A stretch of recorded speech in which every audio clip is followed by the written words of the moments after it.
ಇಂದಿನ ಸಂಚಿಕೆಯಲ್ಲಿ ನಂದಾ ಕೂತ್ಕೊಂಡು ಪೇಪರ್ ಓದ್ತಾ ಇರ್ತಾರೆ. ಅಷ್ಟರಲ್ಲಿ ಸುಂದ್ರ ಬಂದುಬಿಟ್ಟು, ಬಾವಾ ನೀವು ಪೇಪರ್ ನೋಡ್ತಾ ಇದ್ದೀರಾ, ನಂಗೊಂದು ಹೆಲ್ಪ್ ಮಾಡಿ, ನಮ್ಮ ಭವಿಷ್ಯ ಹೇಗಿದೆ ಅಂದ್ಬಿಟ್ಟು ತಗೊಂಡು ನೋಡ್ತಾ ಇರ್ತಾನೆ. ಮೀನಾ ರಾಶಿ, ಅಯ್ಯೋ ಇದರಲ್ಲಿ ಉದ್ಯೋಗದಲ್ಲಿ ಬದಲಾವಣೆ ಅಂತ ಇದೆಯಲ್ಲ ಬಾವಾ, ನೀವು ನನ್ನ ಇದು ಡೆಲಿವರಿಯಿಂದ ತೆಗೆದ್ಬಿಟ್ಟು ಕೌಂಟ್ರಿಗೆ ಹಾಕ್ಬಿಡ್ತೀರಾ ಅಂತ ಕೇಳ್ತಾರೆ. ಆಮೇಲಿಂದ ಬಾವಾ ನೀವೇನಾದರೂ ಮಾಡ್ತೀರಾ ಅನ್ನೋದಕ್ಕೆ, ಇಲ್ಲ ತೆಗೆದೇ ಹಾಕ್ಬಿಡ್ತೀನಿ ಕೆಲಸದಿಂದ ಅಂತ ನಂದ ಹೇಳ್ತಾರೆ. ಆಮೇಲಿಂದ ಸುಂದ್ರ, ಹಳದಿ ಶರ್ಟ್ ಹಾಕಿದ್ರೆ ಒಳ್ಳೇದಾಗತ್ತಂತೆ, ಅದೇ ನೀವು ಮದುವೆ ದಿನ ಹಳದಿ ಶರ್ಟ್ ಕೊಡಿಸಿದ್ರಲ್ಲ, ಅದಕ್ಕೆ ಹಳದಿ ಕಲರ್ ಪಂಚೆ ಕೊಟ್ಬಿಡಿ, ಅದನ್ನು ಹಾಕೋತೀನಿ ಒಳ್ಳೇದಾಗತ್ತೆ ನನಗೆ ಅಂತ ತಕ್ಷಣ ನಂದ, ಎಷ್ಟು ಕಿರಿಕಿರಿ ಮಾಡ್ತೀಯೋ, ನನಗೆ ಪೇಪರ್ ಓದೋಕ್ಕೂ ಬಿಡಲ್ವಲ್ಲೋ, 3 ಕತ್ತೆ ವಯಸ್ಸಾಗಿದೆ, ಇನ್ನೂ ಬುದ್ಧಿ ಬಂದಿಲ್ವ ನಿನಗೆ ಮದುವೆ ಬೇರೆ ಕೇಡು, 3 ಕತ್ತೆ ವಯಸ್ಸಾಯಿತು ಅಂತಿರ್ತಾರೆ. ಅದಕ್ಕೆ ಸುಂದ್ರ ಅಲ್ಲ, 1 ಕತ್ತೆಗೆ 5 ವರ್ಷ ಅಂತ ತೊಗೊಂಡ್ರೆ 3 ಕತ್ತೆಗೆ 15 ವರ್ಷ, ಅದೇ ಇನ್ನೂ ಮೆಚುರಿಟಿಗೆ ಬಂದಿಲ್ಲ, ಅದಕ್ಕೆ ಅನ್ಕೋತೀನಿ ನಂಗೆ ಇನ್ನೂ ಮದುವೆ ಆಗ್ತಿಲ್ಲ ಬಾವ ಅಂತ ಅನ್ಕೋತೀನಿ. ಆಮೇಲಿಂದ ಅಷ್ಟರಲ್ಲಿ ವಲ್ಲಭ ಬಂದುಬಿಟ್ಟು, ಏನು ಮಾವ ನೀನು ಪೂರ್ತಿ ನಿನ್ನ ಭವಿಷ್ಯ ಎಲ್ಲ ನೋಡ್ತಿದ್ದೀಯಲ್ಲ, ಮೊಬೈಲಲ್ಲೇ ಎಲ್ಲ ಸಿಗುತ್ತೆ ಅಲ್ಲ, ನ್ಯೂಸ್ ಪೇಪರು ಎಲ್ಲ ಸಿಗುತ್ತೆ, ಇನ್ನೂ ಯಾಕೆ ನ್ಯೂಸ್ ಪೇಪರ್ ಓದ್ತಿದ್ಯಾ ನೀನು ಅಂದ ತಕ್ಷಣ ಸುಂದ್ರ, ನಾನು ಇನ್ಮೇಲೆ ಅದೇ ಕೆಲಸ ಮಾಡ್ತೀನಿ ಬಿಡು ಅಂತ. ಅಷ್ಟರಲ್ಲಿ ಪ್ರಿಯಾ ಬಂದು ಏನು ವಲ್ಲಭ ಎಲ್ಲನೂ ನೀವು ಫೋನು ಅಂತ ಹೇಳ್ತೀರ, ನ್ಯೂಸ್ ಪೇಪರ್ ಓದೋರೆಲ್ಲ ಸರಿ ಇಲ್ಲ ಅಂತಲೇ ಲೆಕ್ಕನಾ, ಫೋನ್ ಯೂಸ್ ಮಾಡ್ತಿದ್ರೆ ಕಣ್ಣು ಹೋಗುತ್ತೆ, ಆದರೆ ನ್ಯೂಸ್ ಪೇಪರ್ ಓದಿದ್ರೆ ಒಳ್ಳೇದು ತಾನೇ ಅಂದ ತಕ್ಷಣ ನಂದ, ಈಗಿನ ಕಾಲದವ್ರಿಗೆಲ್ಲ ಫೋನೇ ಪ್ರಪಂಚ, 1 ನಿಮಿಷ ಫೋನ್ ಕಾಣಿಲ್ಲ ಅಂದರೆ ಕೈ ಕಾಲೇ ಆಡೋದಿಲ್ಲ ಅವ್ರಿಗೆ ಅಂತ ಹೇಳ್ತಾರೆ. ಅಷ್ಟರಲ್ಲಿ ವಲ್ಲಭ, ಅದಕ್ಕೆ ನಾನು ಹೇಳಿದ್ದು ಆ ಥರ ನ್ಯೂಸ್ ಓದೋದಕ್ಕೆ ನ್ಯೂಸ್ ಪೇಪರೇ ಓದಬೇಕು ಅಂತ ಏನಿಲ್ಲ, ಮೊಬೈಲಲ್ಲೇ ಸಿಗುತ್ತೆ ಅಂತ. ಅದಕ್ಕೆ ಪ್ರಿಯಾ, ಈಗಿನ ಕಾಲದಲ್ಲಿ ಎಲ್ಲನೂ ವೈಫೈ, ಇಂಟರ್ನೆಟ್, 4G ಅಂತೆಲ್ಲ ಬರುತ್ತೆ, ಆದರೆ ಹಳೆ ಕಾಲದವ್ರು ನೋಡಿ ಫೋನ್, ಕಣ್ಣು, ಕಿವಿ ಎಲ್ಲನೂ ಎಷ್ಟು ಸ್ಟ್ರಾಂಗ್ ಆಗಿದೆ ಅಂತ, ಈಗ ಮಾವನ ಥರ ಇದ್ರೋಕ್ಕಾಗತ್ತಾ ನೀವು ಅಂದ ತಕ್ಷಣ ಅಂದ, ನೀನು ಕೋಣದ ಮುಂದೆ ಕಿನ್ರಿ ಬಾರಿಸ್ದಂಗೆ ಸುಮ್ಮನೆ ಇರು ನೀನು ಅಂತ ಹೇಳ್ತಾರೆ. ಆಮೇಲಿಂದ ಸುಂದ್ರ, ಅಲ್ಲ ಈ ಚಿಕ್ಕ ವಿಚಾರ ಎಂತಕ್ಕೆ ಇಷ್ಟು ದೊಡ್ಡದು ಮಾಡ್ತಿದ್ದೀರಾ ಅಂತ. ಅದಕ್ಕೆ ನಂದ, ಏನದು ಅಂದ ತಕ್ಷಣ ಸುಂದ್ರ, ಏನಿಲ್ಲ ಪ್ರಿಯಾ ನಾನು ತುಂಬ ಚೆನ್ನಾಗಿ ಮಾಡ್ತಾರೆ, 1 ಲೋಟ ಕೊಡಮ್ಮ ಇಲ್ಲಿ ಅಂದ್ಬಿಟ್ಟು ಈಸ್ಕೊಂಡು ಹೋಗ್ತಾರೆ. ಆಮೇಲೆ ನಂದ ಸರಿ ಆಯಿತು ಅಂತ ಟೀ ಕೊಡ್ಬಿಟ್ಟು ಇರ್ತಾನೆ. ಪ್ರಿಯಾ, ಅತ್ತೆ, ಮಾವ, ವಲ್ಲಭ, ಅಮೂಲ್ಯ ಇರಿ, ಎಲ್ಲರೂ ಮನೆ ಬೇಗ ಬನ್ನಿ ಅಂದ ತಕ್ಷಣ ಎಲ್ಲರೂ ಬರ್ತಾರೆ. ಅಮೂಲ್ಯ, ಏನಕ್ಕ ಕರೆದಿದ್ದು ಅಂದ ತಕ್ಷಣ ಪ್ರಿಯಾ, ಮಾವ ಯುಗಾದಿ ಹಬ್ಬದ ಹಾರ್ದಿಕ ಶುಭಾಶಯಗಳು ಅಂದ ತಕ್ಷಣವೇ ನಂದ, ಅಯ್ಯೋ ಯುಗಾದಿ ಹಬ್ಬ ಅಲ್ವಾ ಗಿರಿಜಾ, ಏನಕ್ಕೆ ನೀನೇನು ಹೇಳೇ ಇಲ್ಲ, ಏನೋ ತಯಾರಿನೇ ಮಾಡ್ಕೊಂಡಿಲ್ಲ ಅಂದ ತಕ್ಷಣ ಗಿರಿಜಾ, ಅಲ್ಲ ಕೇಶವ ಮೀನ ಮನೇಲಿಲ್ವಲ್ಲ, ಅದಕ್ಕೆ ಎಲ್ಲ ಅವ್ರು ಬಂದಮೇಲೆ ಒಟ್ಟಿಗೆ ಮಾಡೋಣ ಸುಮ್ಮನೆ ಅದೇ. ಅಷ್ಟರಲ್ಲಿ ಪ್ರಿಯಾ ಹಬ್ಬಕ್ಕೆಲ್ಲ ರೆಡಿ ಮಾಡ್ಕೊಂಡಿದ್ದಾಳೆ ಅಂದ ತಕ್ಷಣ ಪ್ರಿಯಾ, ಹಬ್ಬದ ದಿನವೇ ಆಚರಿಸ್ಬೇಕಲ್ವ, ಬೇರೆ ದಿನ ಆಚರಿಸೋಕ್ಕಾಗತ್ತಾ ಅಂದ್ಬಿಟ್ಟು, ಮಾವ ತಗೊಳ್ಳಿ ಅಂದ್ಬಿಟ್ಟು ಬೇವು ಬೆಲ್ಲ ಕೊಡ್ತಾಳೆ.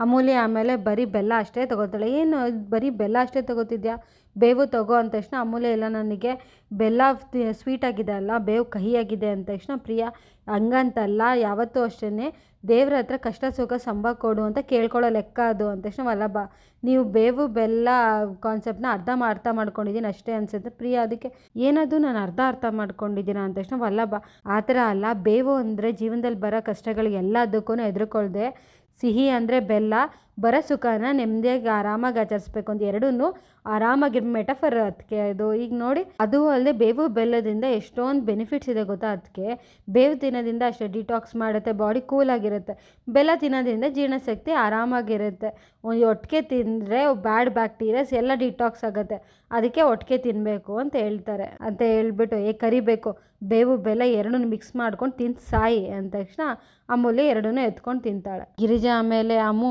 ಬೇಗ ರೆಡಿಯಾಗೋ, ದೇವಸ್ಥಾನಕ್ಕೆ ಹೋಗಿ ಬರೋಣ ಅಂತಾರೆ. ಆಮೇಲಿಂದ ಪ್ರಿಯಾ, ನೀನು ರೆಡಿಯಾಗೋ ಅಂದ ತಕ್ಷಣ ಪ್ರಿಯಾ, ಇಲ್ಲ ಅತ್ತೆ ನಾನು ಬೆಳಗ್ಗೆನೇ ತಲೆಗೆ ಎಣ್ಣೆ ಹಚ್ಕೊಂಡು ಸ್ನಾನ ಮಾಡಿ ದೇವಸ್ಥಾನಕ್ಕೆ ಹೋಗಿ ಬಂದೆ, ನೀವು ಹೋಗಿ ಬನ್ನಿ ಅಂದ ತಕ್ಷಣ ಗಿರಿಜಾ, ಸರಿ ಆಯ್ತು ನಾವು ಹೋಗಿ ಬರ್ತೀವಿ ರೀ ಅಂದ್ಬಿಟ್ಟು ಅವರಿಬ್ಬರು ಹೋಗ್ತಾರೆ. ಆಮೇಲಿಂದ ಪ್ರಿಯಾ, ಮಾವ ಇವತ್ತು ನಾನು ಒಬ್ಬಟ್ಟು ಮಾಡ್ಕೊಂಡು ಅಂಗಡಿಗೆ ತೊಗೊಬರ್ತೀನಿ ಅಂತಲ್ಲ, ಹ್ಞೂ ಅಂದೆ. ಆಮೇಲೆ ನಂದ ಗಿರಿಜಾ, ಹೋಗ್ಬಿಟ್ಲ ಇವಳು ಅಂದ ತಕ್ಷಣ ಪ್ರಿಯಾ, ಏನಾಯಿತು ಮಾವ ಅಂದ ತಕ್ಷಣ, ಅಯ್ಯೋ ಟೀ ಲೋಡ್ ಇಳ್ಸೋಕ್ಕಲ್ಲಿ ಜಾಗ ಇಲ್ಲ, ಇಲ್ಲಿ ಜಗಲಿ ಮೇಲೆ ಇಳಿಸ್ಕೊಬಿಡಿ ಅಂತ ತಕ್ಷಣ ಪ್ರಿಯಾ, ಇಲ್ಲಿ ಜಗಲಿ ಮೇಲೆ ಆಗಲ್ಲ ಮಾವ ಅಂದ ತಕ್ಷಣ ಅಂದ, ಅಲ್ಲ ಜಾಗ ಇದೆಯಲ್ಲಮ್ಮ ಏನು ತೊಂದರೆ ಅಂದ ತಕ್ಷಣ ಪ್ರಿಯಾ, ಅಲ್ಲಿ ಟ್ಯೂಷನ್ ಮಾಡ್ತಿದ್ದಾಳಲ್ಲ ಮಾವ ಅಂದ ತಕ್ಷಣ ಅಂದರೆ, ಟ್ಯೂಷನ್ನ ಯಾರು ಟ್ಯೂಷನ್ ಮಾಡ್ತಿರೋದು ಅಂದ ತಕ್ಷಣ ಪ್ರಿಯಾ, ಅಂದರೆ ನಿಮಗೆ ವಿಚಾರ ಗೊತ್ತಿಲ್ವಾ ಅಂದ ತಕ್ಷಣ ಅಂದರೆ, ಯಾವ ವಿಚಾರ ಅಂದ ತಕ್ಷಣ ಪ್ರಿಯಾ, ಇನ್ನೂ ಏನು ಹಿಂಗೆ ಕೇಳ್ತಿದ್ದೀರಾ, ಅಮೂಲ್ಯ ಅಕ್ಕಪಕ್ಕದ ಬೀದಿ ಮಕ್ಳುಗಳಿಗೆಲ್ಲ ಟ್ಯೂಷನ್ ಹೇಳ್ಕೊಡ್ತಿದ್ದಾಳಲ್ಲ ಅಂದ ತಕ್ಷಣ ಅಂದರೆ, ಏನೋ ಅಂತ ಕೇಳ್ತೇನೆ. ಆಮೇಲಿಂದ ಪ್ರಿಯಾ, ನಿನ್ನೆಯಿಂದಲೇ ಶುರುವಾಯಿತು, 4 ಜನ ಮಕ್ಳುಗಳು ಬರ್ತಿದ್ದಾರೆ, ನಿಮಗೆ ವಿಚಾರ ಗೊತ್ತು ಅಂದ್ಕೊಂಡು ನೀವು ನೋಡಿದ್ರೆ ಗೊತ್ತಿಲ್ಲ ಅಂತ ಹೇಳ್ತಿದ್ದೀರಾ, ಇದು ಹೇಗೆ ಮಾವ, ಹಾಗಿದ್ರೆ ಅಮೂಲ್ಯ ನೀವು ಗೊತ್ತಿಲ್ಲದೆ ಕೆಲಸ ಮಾಡ್ತಾ ಇದ್ದೀರಾ ಮಾವ, ಅತ್ತೆಗೂ ಈ ವಿಚಾರ ಗೊತ್ತು, ಅತ್ತೆ ಆದರೂ ನಿಮ್ಗೊಂದು ವಿಚಾರ ಹೇಳಿದ್ದಾರೆ ಅಂತ ಅಂದ್ಕೊಂಡೆ ಅಂದ ತಕ್ಷಣ ಅಂದ, ಇಲ್ಲ ಅಂತ ಹೇಳ್ದೆ. ಆಮೇಲಿಂದ ವಲ್ಲಭ ಅಷ್ಟರಲ್ಲಿ, ಅತ್ತಿಗೆ ಅಂತಕ್ಕೆ ಈ ರೀತಿ ಹೇಳ್ತಿದ್ದಾರಲ್ಲ, ಇವ್ರಿಗೆ ಹೇಳು ಅಂತ ಯಾರು ಹೇಳಿದ್ದು ಅಂತ ಯೋಚನೆ ಮಾಡ್ತಿರ್ತಾನೆ. ಅಷ್ಟರಲ್ಲಿಂದ ಪ್ರಿಯಾ, ಅಲ್ಲ ದುಡ್ಡಿನ ಅವಶ್ಯಕತೆ ಇದೆ ಅಂದ್ಬಿಟ್ಟು ಅಮೂಲ್ಯ ಕೆಲಸ ಶುರು ಮಾಡಿದ್ದಾಳೆ, ಇನ್ಮೇಲೆ ಟ್ಯೂಷನ್ ನಡೆಯುತ್ತೆ ಮಾವ, ಏನೇ ಆದ್ರೂ ಅವಳು ನಿಮ್ಮ ಹತ್ರ ಹೇಳಬೇಕಿತ್ತು ಮಾವ ನಮ್ಮನೇಲೆಲ್ಲ ನಾವು ಅಪ್ಪನ ಮಾತು ಕೇಳದೆ ಒಂದು ಕಡೆನೂ ಆ ಕಡೆ ಈ ಕಡೆ ಇಡ್ತಿರ್ಲಿಲ್ಲ. ಯಾಕಂದರೆ ನಮಗೆ ಅವ್ರ ಮೇಲೆ ಅಷ್ಟು ಭಯ ಪ್ರೀತಿ ಎಲ್ಲ ಇತ್ತು. ಕೆಲವ್ರ ಮನೇಲಿ ಅಪ್ಪ ಮಾವ ಅಂತಂದರೆ ಮನ್ಸಲ್ಲಿ ಪ್ರೀತಿ ಇರುತ್ತೆ. ಆದರೆ ಇಲ್ಲಿ ಏನು ಮಾವ ಆ ಥರ ಅಲ್ಲ, ಎಲ್ರಿಗೂ ಈ ಮನೇಲಿ ಎಲ್ರ ಮೇಲೂ ಅಷ್ಟೇ ಪ್ರೀತಿ ಭಯ ಭಕ್ತಿ ಎಲ್ಲರೂ ಇದೆ. ಆದರೆ ಅಮೂಲ್ಯ ಮಾತ್ರ ಯಾಕೆ ಹಿಂಗೆ ಮಾಡಿದ್ಲು ಅಂತ ಗೊತ್ತಾಗ್ತಿಲ್ಲ ಮಾವ ನನಗೆ. ಆದರೆ ಅಮೂಲ್ಯ ಏನೋ ಅವಳ ಖುಷಿಗೇನೋ ಈ ಥರ ಮಾಡ್ತಿದ್ದಾಳೆ. ಆದರೆ ಅವಳು ತವ್ರ ಮನೆ ಎದುರಿಗೆ ಇದೆ. ನಾಳೆ ಏನಾದರೂ ಅವ್ರು ನೋಡಿಬಿಟ್ಟು ಅಮೂಲ್ಯನ ಹತ್ರ ದುಡ್ಸ್ಕೊಂಡು ತಿಂತಿದ್ದೀರಾ ಅಂತ ಅಂದ್ಕೊಂಡ್ರೆ ಏನು ಮಾವ ಗತಿ? ನೀವು ಈ ಥರ ಎಲ್ಲ ಅನ್ಸ್ಕೋಬೇಕಾಗುತ್ತೆ ಅಂತ ನಂಗೆ ಬೇಜಾರಾಗ್ತಿದೆ ಮಾವ ಅನ್ನೋಷ್ಟರಲ್ಲಿ ನಂದ ಬೇಜಾರು ಮಾಡ್ಕೊಂಡು ಹೊರ್ಟೋಗ್ತಾನೆ. ಈ ಕಡೆ ವಲ್ಲಭ ಅದಕ್ಕೆ ಎಂತಕ್ಕೆ ಹಿಂಗೆಲ್ಲ ಮಾತಾಡ್ತಿದ್ದಾರೆ, ಒಂದೇ ಸಲ ಹೇಳ್ಬಿಟ್ಟು ಪೂರ್ತಿ ಇದು ಅಪ್ಪನ ತಲೆನೇ ಕೆಡಿಸ್ಬಿಟ್ರಲ್ಲ. ಈಗ ಸುಮ್ಮನೆ ಅದಕ್ಕೆ ಈ ಥರ ಮಾಡಿ ನನಗೆ ಇಷ್ಟನೇ ಆಗಿಲ್ಲ, ಈಗ ಸುಮ್ಮನೆ ಕರಿಬೇಕು ಬಂದ ತಕ್ಷಣ ಬಯಸ್ಕೋಬೇಕಲ್ಲಪ್ಪ ಅಂತ ಯೋಚನೆ ಮಾಡ್ತಿರ್ತಾನೆ. ಮಾಧವ ಪ್ರಿಯನ ಹತ್ರ ನಾನು ನಿನ್ನ ಹತ್ರ ಒಂದು ವಿಚಾರ ಹೇಳಬೇಕಿತ್ತು ಅಂದ ತಕ್ಷಣ ಪ್ರಿಯ ಏನು ಅಂತ ಕೇಳ್ತಾಳೆ. ಅಲ್ಲ ಮಾವನ ಹತ್ರ ಇನ್ನು ಯಾವತ್ತೂ ಸಾಲ ಮಾಡ್ಕೋಬೇಡಿ ಅಂತ ಹೇಳ್ಬಾ. ಆಮೇಲೆ ಸುಮ್ಮನೆ ಸಾಲ ಕೊಟ್ಟವರು ಮನೆ ಹತ್ರ ಬಂದು ಜಗಳ ಮಾಡಿ ಇವೆಲ್ಲ ಯಾಕೆ ಬೇಕಲ್ವಾ? ಅದಕ್ಕೆ ನೀನೇ ಒಂದು ಮಾತು ಹೇಳ್ಬಿಡ್ಬಾ, ಬೇಜಾರು ಮಾಡ್ಕೊಬೇಡ ಅಂದ ತಕ್ಷಣ ಪ್ರಿಯ ಇದರಲ್ಲಿ ಬೇಜಾರು ಮಾಡ್ಕೊಳ್ಳೋದೇನಿದೆ, ಅಪ್ಪ ಅಮ್ಮಂಗೆ ನಾನು ಹೇಳ್ತೀನಿ, ನೀವು ಆರಾಮಾಗಿರಿ ಸರಿನಾ ಅಂತ ಹೇಳ್ತಾಳೆ. ಅಷ್ಟರಲ್ಲಿ ನಂದ ಕಾಯ್ಕೊಂಡು ಇಲ್ಲಿ ಓಡಾಡ್ತಾ ಇರ್ತಾನೆ. ಅಷ್ಟರಲ್ಲಿ ನೋಡಿದ್ರೆ ಗಿರಿಜಾ ಮತ್ತು ಅಮೂಲ್ಯ ಇಬ್ಬರು ಗಿರಿಜಾ ರೀ ನಾನು ಅಮ್ಮ ದೇವಸ್ಥಾನಕ್ಕೆ ಹೋಗಿದ್ವಿ, ತಗೊಳ್ಳಿ ಪ್ರಸಾದ ಅಂತ ಪ್ರಸಾದ ಕೊಡೋಕೆ ಬರ್ತಾಳೆ. ರೀ ಹಾಗೆ ನಿಮ್ಮ ಹತ್ರ ಒಂದು ಒಳ್ಳೆ ಸುದ್ದಿ ಹೇಳಬೇಕು ಅಂತ ಅಂದ್ಕೊಂಡಿದ್ದೀನಿ, ನೀವು ಕೂಡ ತುಂಬ ಖುಷಿ ಪಡ್ತೀರಾ, ತಗೊಳ್ಳಿ ಈ ಪ್ರಸಾದ. ಅಮೂಲ್ಯ ಆಮೇಲೆ ಮಾವ ಈ ಪ್ರಸಾದ ತಗೊಳ್ಳಿ, ಯಾಕೆ ಹಿಂಗಿದ್ದೀರಾ ಅನ್ನೋಷ್ಟರಲ್ಲಿ ನಂದ ಯಾರನ್ನ ಹೇಳಿ ಕೇಳಿ ಮನೆ ಪಾಠ ಮಾಡ್ತಿದ್ದಾಳೆ ಗಿರಿಜಾ ಇವಳು ಅಂತ ತಕ್ಷಣ ನಾನೇ ಸತ್ತೋಗಿದ್ದೇನೆ ಈ ಮನೇಲಿ ಒಂದು ರೀತಿ ನೀತಿ ಇದೆ, ಇಲ್ಲಿ ಯಾರೋ ಕೇಳೋರು ಯಾರೂ ಇಲ್ವಾ? ನಂಗೊಂದು ಮಾತು ಹೇಳ್ದೇನೆ ಮನೆ ಪಾಠ ಹೆಂಗೆ ಶುರು ಮಾಡಿದ್ಲು, ಎದ್ರು ನೀನು ಯಾಕೆ ಸುಮ್ಮನೆ ಇದೆಯಾ ನೀನು ಅಂದ ತಕ್ಷಣ ಗಿರಿಜಾ ಹಾಗಲ್ಲ ಕಣ್ರಿ, ಅಮೂಲ್ಯ ನಿಮ್ಮ ಹತ್ರ ಹೇಳ್ಬೇಕು ಅಂತಲೇ ಇದ್ಲು ಅಂದ ತಕ್ಷಣ ಹೇಳ್ಬೇಕು ಅಂತಲ್ಲ ಹೇಳ್ಬೇಕಿತ್ತು. ಗಿರಿಜಾ ಈ ಮನೆ ಯಜಮಾನ, ನಾನು ಈ ಮನೇಲಿ ಏನೇನು ನಡೆದ್ರು ನಂಗೆ ಗೊತ್ತಾಗಬೇಕಿತ್ತು, ಅದೇ ಥರ ತಾನೇ ಇಲ್ಲಿ ಇಷ್ಟು ದಿನ ನಡೆದಿರೋದು ಅಂದ ತಕ್ಷಣ ಗಿರಿಜಾ ಹ್ಞೂ ಅಂತ ಹೇಳ್ತಾಳೆ. ಆಮೇಲೆ ಇದೇನಿದು ದಿಢೀರ್ ಅಂತ ಎಲ್ಲ ಬದಲಾಗ್ತಿದೆ, ನನ್ನ ಪ್ರಶ್ನೆಗೆ ಉತ್ತರ ಕೊಡು ಗಿರಿಜಾ, ನೀನು ಕೊಟ್ಟು ಸಲಿಗೆಯಿಂದನೇ ಇವೆಲ್ಲ ಹಿಂಗೆ ನಡ್ಕೋತಿರೋದು, ನಿನ್ಗೆ ಇವೆಲ್ಲ ಯಾವಾಗ ಅರ್ಥ ಆಗುತ್ತೋ ಅಂತ ಹೇಳೋಷ್ಟಲ್ಲ ಅಮೂಲ್ಯ ಇದರಲ್ಲಿ ಅತ್ತೆದೇನೂ ತಪ್ಪಿಲ್ಲ ಮಾವ, ಮೊದಲೇ ನಿಮ್ಗೆ ವಿಚಾರ ತಿಳಿಸ್ಬೇಕು ಅಂತ ಅಂದ್ಕೊಂಡೆ, ನಿಮ್ಗೆ ಹೇಳ್ಬಿಟ್ಟೆ ಶುರು ಮಾಡಬೇಕು ಅಂತ ಅಂದ್ಕೊಂಡೆ, ನೆನ್ನೆ ನೀವು ತುಂಬ ಸುಸ್ತಾಗಿ ಬಂದಿದ್ರಲ್ವಾ, ಅದನ್ನು ನೋಡಿಬಿಟ್ಟು ಸುಮ್ಮನೆ ಅದು ಆಮೇಲೆ ಹೇಳೋಣ ಅಂತ ಸುಮ್ಮನೆ ಅದೇ ಅಷ್ಟೇ. ಅಷ್ಟರಲ್ಲಿ ಅಂದ ತಕ್ಷಣ ನಂದ ಅಲ್ಲ ನಿನಗೆ ಹೇಳ್ಬಿಟ್ಟೆ ನನಗೆ ಶುರು ಮಾಡಬೇಕು ಅನ್ನೋದು ಮನಸ್ಥಿತಿ ಇದ್ದಿದ್ರೆ ನೆನ್ನೆ ಮಕ್ಕಳು ಹೇಗೆ ಬಂದರು, ನೆನ್ನೆ ಪಾಠ ಹೇಗೆ ಶುರುವಾಯಿತು ಅಂತ ಸುಂದ್ರ ಮಕ್ಳನ್ನ ಕರ್ಕೊಂಬಂದಿದ್ದು ನಾನೇ, ಇವತ್ತು ಅವ್ರ ತಂದೆ ತಾಯಿಗಳು ಇವತ್ತಿಂದನೇ ಪಾಠ ಶುರು ಮಾಡಿ ಅಂದರು, ಅದಕ್ಕೆ ಅಮ್ಮು ಶುರು ಮಾಡಿದ್ಲು ಅಂದೆ ಸುಂದ್ರ. ಅಂದರೆ ಈ ಪಾಠದಲ್ಲಿ ನೀನು ಇದೆಯಾ ನಂಗೆ ಆಯಿತು, ಅಂದರೆ ನಿನಗೂ ನನ್ನ ಮೇಲೆ ಗೌರವ ಇಲ್ಲ ಅಂದಂಗೆ ಆಯಿತು ಅಂತ ಸುಂದ್ರ ಅಂತ ಮುಚ್ಚು ಬಾಯಿ ನೀನು ಅಂತ. ಆಮೇಲೆ ಅಮೂಲ್ಯ ನಿಮ್ಗೆ ಹೇಳ್ದೆ ಶುರು ಮಾಡಬೇಕು ಅನ್ನೋ ಯಾವ ಉದ್ದೇಶನೂ ಇರಲಿಲ್ಲ ಮಾವ ನನಗೆ ಅಂತ ನಂದ ಸಾಕು, ಇನ್ಯಾವ ಎಕ್ಸ್ಪ್ಲನೇಷನ್ ನೀವು ಹೇಳ್ಬೇಡಿ ಅಂದ ತಕ್ಷಣ ಮಾಧವ ಸುಮ್ಮನೆ ಇರಿ ಅಪ್ಪ ಆಯಿತು ಬೇಜಾರು ಮಾಡ್ಕೊಬೇಡಿ ಅಂದ ತಕ್ಷಣ ಇದು ಬೇರೆ ಮದುವೆ ಹೇಳ್ದೆ ಕೇಳದೆ ಮದುವೆ ಮಾಡ್ಕೊಂಬಂದರು, ಈಗ ಇದೊಂದು ಬೇರೆ ಅಂದ ತಕ್ಷಣ ವಲ್ಲಭ ಇದೆಲ್ಲ ಅಮೂಲ್ಯಂದು ಏನಪ್ಪ ತಪ್ಪಿದೆ, 4 ಜನಕ್ಕೆ ವಿದ್ಯೆ ಹೇಳ್ಕೊಡೋದ್ರಲ್ಲಿ ಇದರಲ್ಲಿ ಏನೂ ತಪ್ಪಿಲ್ವಲ್ಲಪ್ಪ, ಅದರಲ್ಲೂ ಅವ್ರು ಟ್ಯೂಷನ್ ಮಾಡ್ತಾರೆ ಅಂತ ಗೊತ್ತಾದ್ಮೇಲೆ ಮಕ್ಳುಗಳು ಬಂದಿದ್ದಾರೆ ಅಂದರೆ ಅವ್ರಿಗೂ ಅದ್ರ ಅವಶ್ಯಕತೆ ಇದೆ ಅಲ್ವಾ, ನಿಮಗೆ ಹೇಳ್ಬೇಕು ಅಂತ ಅಂದ್ಬಿಟ್ಟು ನೆನೆ ಕಾಯ್ತಾ ಇದ್ಲು. ಅಷ್ಟರಲ್ಲಿ ಬೇರೆಯವರಿಂದ ವಿಚಾರ ಗೊತ್ತಾಯ್ತು ಅಷ್ಟೇ, ಅದು ಬಿಟ್ಟು ಇದರಲ್ಲಿ ಏನೂ ತಪ್ಪಿಲ್ಲಪ್ಪ ಅಂದ ತಕ್ಷಣ ನೀನು ಸುಮ್ಮನೆ ಇರೋಕ್ಕೆ ಹೇಳು, ಹೆಂಡತಿ ಪರ ವಹಿಸ್ಕೊಂಡು ಬರಬೇಡ ಅಂತೇಳು, ಅದು ಯಾವ ತಪ್ಪು ಸರಿ ಅಂದ್ಬಿಟ್ಟು ಅವನ ಹತ್ರ ಕೇಳೋ ಅವಶ್ಯಕತೆ ಏನಿಲ್ಲ. ವಲ್ಲಭ ಅದಕ್ಕೆ ಅಮೂಲ್ಯ ನನ್ನ ಹತ್ರ ಹೇಳಿದ್ಲು ಅದು ಟ್ಯೂಷನ್ ಮಾಡೋದ್ರಲ್ಲಿ ಏನೂ ತಪ್ಪಿಲ್ಲ ಅಂತ ಅಂದ್ಬಿಟ್ಟು ನನಗೂ ಅನ್ನಿಸ್ತಿದೆ ಅಂತ ತಕ್ಷಣ ಅಂದರೆ ಇವನ ಹತ್ರ ಹೇಳಿದ್ರೆ ಸಾಕು, ನನ್ನ ಹತ್ರ ಹೇಳೋ ಅವಶ್ಯಕತೆ ಏನೇ ಇಲ್ಲ. ಅಂದರೆ ಈ ಮನೇಲಿ ನಾನು ಯಾರು, ಈ ಮನೆ ನಾನು ಕಟ್ಟಿರೋದು, ಇಲ್ಲಿ ಏನಾಗಬೇಕು ಏನಾಗಬಾರ್ದು ಅಂತ ಡಿಸೈಡ್ ಮಾಡಬೇಕಾದ್ರೆ ನನ್ನನ್ನು ಮೀರಿ ಇಲ್ಲೇನು ನಡೀಕೊಡ್ದಿದ್ದು ಎಲ್ಲರಿಗೂ ಗೊತ್ತು ತಾನೆ, ನಿನಗೂ ಗೊತ್ತು ತಾನೆ ಅಂದ ತಕ್ಷಣ ಗಿರಿಜಾ ಹ್ಞೂ ಗೊತ್ತು ರೀ ಅಂತ ಹೇಳ್ತಾಳೆ. ಆಮೇಲಿಂದ ಇದರಲ್ಲಿ ಈ ಮನೇಲಿ ರೀತಿ ನೀತಿ ರಿವಾಜು ಅಂತಿದೆ, ಅದೇ ಥರ ನಡ್ಕೋಬೇಕು, ಇಲ್ಲ ಅಂದರೆ ಈ ಮನೆ ಅಗತ್ಯ ಅವ್ರಿಗಿಲ್ಲ ಅಂತ ಅಂದ್ಬಿಟ್ಟು ಆಗಿದ್ಮೇಲೆ ಈ ಮನೆಗೂ ಅವ್ರ ಅವಶ್ಯಕತೆ ಇಲ್ಲ. ಇವರಿಬ್ಬರು ಮದುವೆ ಆದಮೇಲಿಂದ ಅವ್ರ ಅಪ್ಪ ಚಿಕ್ಕಪ್ಪ ಇಬ್ಬರೂ ಒಡವೆ ಕತ್ಕೊಂಬಂದಿದ್ದೀನಿ ಅಂತ ನಿನಗೆ ಹೇಳಿಸ್ತಾನೆ ಇದ್ದಾರೆ. ಇನ್ನು ಈ ಮನೆ ಪಾಠ ಮಾಡೋದು ಗೊತ್ತಾಯಿತು ಅಂತಂದರೆ ಸೊಸೆ ಹತ್ರ ದುಡಿಸ್ಕೊಂಡು ನಾನು ತಿಂತಿದ್ದೀನಿ ಅಂದ್ಬಿಟ್ಟು ಇನ್ನೂ ಹಂಗಿಸ್ತಾರೆ ಅಷ್ಟೇ. ಆ ಥರ ಮಾತುಗಳನ್ನ ಕೇಳಿಸ್ಕೊಳ್ಳೋ ಶಕ್ತಿ ನನಗಿಲ್ಲ ಗಿರಿಜಾ. ಇದೇ ಕಡೆ ಗಿರಿಜಾ, ನನ್ನ ಗೌರವಕ್ಕೆ ಧಕ್ಕೆ ತರಂಗೆ ಯಾರಾದರೂ ಮಾಡಿದ್ರು ಅಂತಂದರೆ ಸರಿ ಬರೋದಿಲ್ಲ.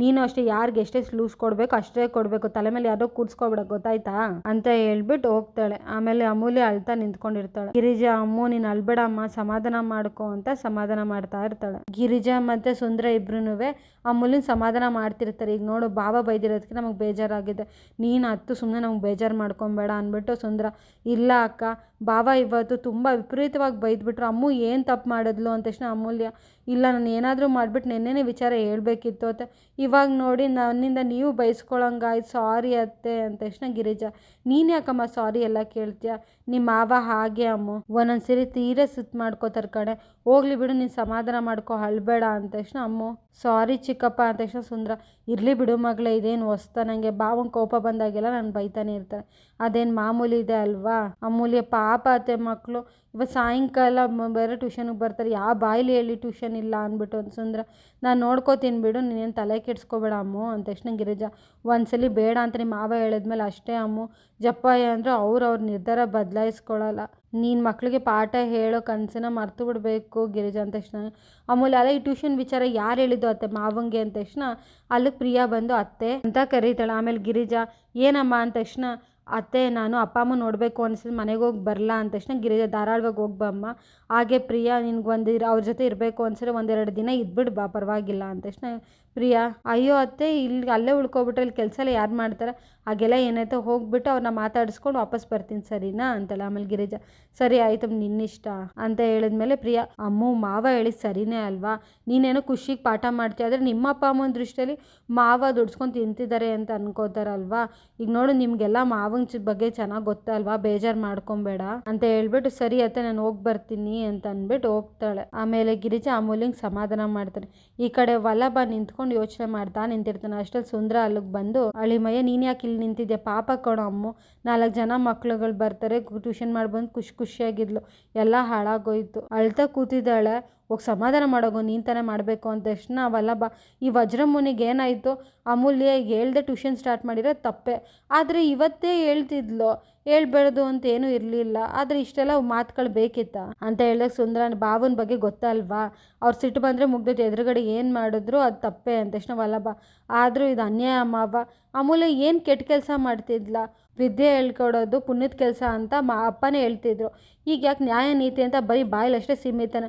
ನನಗೆ ಇನ್ನೊಂದು ಅರ್ಥ ಆಗಿದ್ದು ಏನು ಗೊತ್ತಾ ಮಾವ, ಇದು ನಾನು ಕಟ್ಸಿದ ಮನೆ ಅಂತ ಹೇಳ್ತಾರೆ ಗೊತ್ತಾ, ಆಗೆಲ್ಲ ನಾವೆಲ್ಲ ಯಾರು ಮಾವ, ಅವ್ರ ಮಕ್ಕಳು ತಾನೇ, ಒಬ್ಬ ಮನುಷ್ಯ ಮನೆ ಯಾಕೆ ಕಟ್ಸ್ತಾನೆ ಹೇಳು, ಹೆಂಡ್ತಿ ಮಕ್ಕಳು ಮೊಮ್ಮಕ್ಕಳು ಎಲ್ಲ ನೆಮ್ಮದಿಯಾಗಿ ಬದುಕಕ್ಕೆ ತಾನೆ, ಅವ್ರ ಥರ ಎಲ್ರಿಗೂ ಮನೆ ತಾನೆ, ಅದನ್ನದು ನನ್ನ ಮಾತೇ ನಡಿಬೇಕು ಅನ್ನೋದು ನಾನು ಏನಾದರೂ ಹೇಳು ಮಾವ, ನನಗಂತೂ ತುಂಬ ಬೇಜಾರಾಗಿದೆ, ತಲೆ ಕೆಟ್ಟೋಗಿದೆ, ನೋಡ್ತಿರೋ ಆದಷ್ಟು ಬೇಗ ನಾನು ಒಂದು ಮನೆ ಮಾಡ್ತೀನಿ ಅಂತ ಹೇಳಿದ ತಕ್ಷಣ ಸುಂದ್ರ, ಅಂದರೆ ನೀನು ಬೇರೆ ಮನೆಗೆ ಕಟ್ಸ್ಬಿಟ್ಟು ನೀನು ಅಮೂಲ್ಯ ಬೇರೆ ಮನೆಗೆ ಹೋಗ್ತೀಯನೋ ಅಂದ ತಕ್ಷಣ ವಲ್ಲಭ, ನೋಡು ಮಾವ ನಾನು ಮನೆ ಕಟ್ಸ್ತೀನಿ ಅಂದರೆ ಬೇರೆ ಹೋಯ್ತೀನಿ ಅಂತ ಹೇಳಿದ್ನ, ಇಲ್ಲದೇ ಇರೋ ಐಡಿಯಾ ಎಲ್ಲ ಕೊಟ್ಬಿಡ, ಅಷ್ಟಕ್ಕೂ ಇಲ್ಲಿ ಇರೋರ್ಗೆ ಯಾರಿಗೂ ಒಬ್ರನ್ನೊಬ್ರು ಬಿಟ್ಟಿರೋ ಶಕ್ತಿ ಅಂತೂ ಇಲ್ಲ ಅಂತ ಹೇಳಿದ ತಕ್ಷಣ ಸುಂದ್ರ, ಅಯ್ಯೋ ಸೂಪರ್ ಹೇಳಿ ಮಯ್ಯ, ನನಗಂತೂ ಎಷ್ಟು ಖುಷಿ ಆಗ್ತಿದೆ ಗೊತ್ತಾ, ಅಮ್ಮು ಹೇಳ್ಬೇಕಾದ್ರೆ ನಾನೇ ಹೇಳ್ತೀನಿ ಐ ಲವ್ ಯು ವಲ್ಲಭ ಅಂತ ಅಂದ್ಬಿಟ್ಟು ತಪ್ಕೊಂಡು ಮುತ್ಕೊಡ್ತಾನೆ, ಮುತ್ಕೊಟ್ಮೇಲೆ ಬಾಯಿ ಉರ್ಸ್ಕೊತಿರ್ತಾನೆ, ಏನಾಯ್ತು ಮಾವ ಅಂದ ತಕ್ಷಣ, ಅಲ್ಲ ನಿನ್ನ ಮುಖ ಸ್ವಲ್ಪ ಚೆನ್ನಾಗಿ ತೊಳ್ಕೊಬೇಕಿತ್ತು ಕಣೋ ಅಂದ ತಕ್ಷಣ ಸುಂದ್ರ, ನನಗಿದೆಲ್ಲ ಬೇಜಾರುಗಳ ಮುಂದಿದ್ದಲ್ಲಿ ಎಲ್ಲ ಖುಷಿ ಆಗ್ತಿರೋದು ಏನು ಗೊತ್ತಾ, ನೀನು ಯಾವುದೇ ವಿಚಾರದಲ್ಲಿ ಅವ್ರು ಕಾಲಿಳಕ್ಕೆ ಕಾಯ್ತಿದ್ದ, ಆದರೆ ಒಬ್ರಿಗೊಬ್ರು ಬೆನ್ನು ನಿಂತಿರೋದು ನೋಡೋಕೆ ಎಷ್ಟು ಖುಷಿ ಆಗುತ್ತೆ ಗೊತ್ತಾ, ಅಲ್ಲ ಕಣೋ ಹೆಂಡ್ತಿ ಮೇಲೆ ಎಷ್ಟೋ ಲವ್ ನಿನಗೆ, ಹೆಂಡ್ತಿ ಕನ್ಸು ಹಾಳಾಗೋಯ್ತು ಅಂತ ಎಷ್ಟು ಒದ್ದಾಡ್ತೀಯ ನೀನು ಅಂದ ತಕ್ಷಣ ವಲ್ಲಭ, ನಾನೇನೋ ಹೇಳ್ತೀನಿ ನೀನೇನೋ ಹೇಳ್ತಿದ್ಯಲ್ಲ ಅಂದ ತಕ್ಷಣ ಸುಂದರ, ಬೇರೆ ಏನಿಲ್ಲ ಇಬ್ಬರು ಸೇಮ್ ನೋಟೆ, ಅರೆ ಬೇರೆ ಹೇಳ್ತಿದ್ದೀರ ಅಷ್ಟೇ, ಅಪ್ಪ ಅಮೂಲ್ಯಂಗೆ ಇದ್ರು ಅಂತ ತಾನೇ ನಿಂಗೆ ಸಿಟ್ಟು ಬಂದಿರೋದು, ಅದರಲ್ಲೇ ಗೊತ್ತಾಗುತ್ತೆ ಕಣೋ ನಿನ್ನ ಹೆಂಡ್ತಿ ಮೇಲೆ ಎಷ್ಟು ಪ್ರೀತಿ ಇದೆ ಅಂದ್ಬಿಟ್ಟು, ಯಾರಾದರೂ ಆಗಲಿ ಹೆಂಡ್ತಿನ ಪ್ರೀತಿ ಮಾಡಿದ್ರೆ ನಿನ್ನ ಥರ ಪ್ರೀತಿ ಮಾಡಬೇಕು, ಒಡೆದಾಡಲಿ ಬೈದಾಡಲಿ ನಿಂದೊಂಥರ ಫ್ರೆಶ್ ಲವ್ ಕಣೋ ಅಂತ ಹೇಳ್ತಾನೆ. ಇನ್ನು ಮುಂದಿನ ಸಂಚಿಕೆಯಲ್ಲಿ ಮೀನಾ, ಸರಿ ಆಯಿತು ನನ್ನ ಮೀಟಿಂಗ್ ಲೇಟ್ ಆಗ್ತಿದೆ ನಾನು ಹೋಯ್ತೀನಿ ಅಂದ ತಕ್ಷಣ, ಇವತ್ತು ನಿನಗೆ ಮೀಟಿಂಗ್ ಇದೆಯಾ ಅಂತ ಹೇಳ್ತಿರ್ತಾನೆ. ಅಷ್ಟರಲ್ಲಿ ಕೇಶವಂಗೆ ಕಾಲ್ ಬರುತ್ತೆ, ಹಲೋ ಅಪ್ಪ ಅಂದ ತಕ್ಷಣ, ಅಲ್ಲ ಇದು ದುಡ್ಡು ಕೊಡೋಕೆ ಹೇಳಿದ್ನಲ್ಲ ಕೊಟ್ಟ ನೀನು ಅಂದ ತಕ್ಷಣ, ಇವತ್ತು ಕೊಡಬೇಕಪ್ಪ ನಾನು ಅಂದ ತಕ್ಷಣ, ಇನ್ನೇನು ಮತ್ತೆ ಬೆಂಗಳೂರಿಗೆ ಹೋಗ್ತೀಯ ನೀನು, ಕೊಟ್ಬಿಟ್ಟು ಬಾರೋ ನೀನು ಅಂತ ಹೇಳ್ತಾರೆ. ಅದನ್ನು ಕೇಳಿಸ್ಕೊಂಡು ಕೇಶವಂಗೆ ಫುಲ್ ಬೇಜಾರಾಗುತ್ತೆ, ಅಪ್ಪ ಹೇಳಿದ ಕೆಲಸ ನಾನು ಮಾಡಲೇಬೇಕಾ ಅಂತ ಯೋಚನೆ ಮಾಡ್ತಿರ್ತಾನೆ. ಇಲ್ಲಿಗೆ ಈ ಸಂಚಿಕೆ ಮುಕ್ತಾಯ ಆಗುತ್ತೆ.